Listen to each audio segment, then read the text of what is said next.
Hi sir, good afternoon po.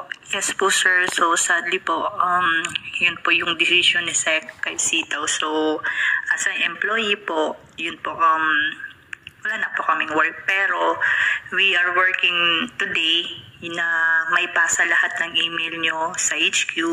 Then mai-send para maayos po yung or ma-review yun yung HQ requirements or mga details nyo para yung mga pera nyo po is buong July maibabalik sa inyo. So may sinend po ako sa email nyo na galing po, announcement galing po sa HQ. So yun po, uunti-untiin lang. Pero may make sure na may ibabalik po 'yan sa inyo, sir. So, yun po, nagsisend lang po ako ng mga details niyo po ngayon. So, pasensya na po, sir. So, kahit ano naman gawin namin, so nalulungkot din po kami.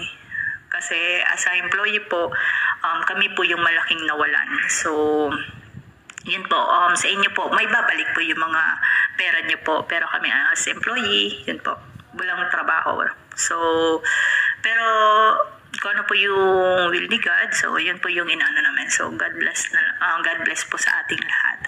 So, don't worry sir ha, wag mo niyong isipin, ibabalik po yan na pera sa inyo. Kung ano po yung mga nasa bank details niyo po, doon po yun ipapasok na pera niyo every week.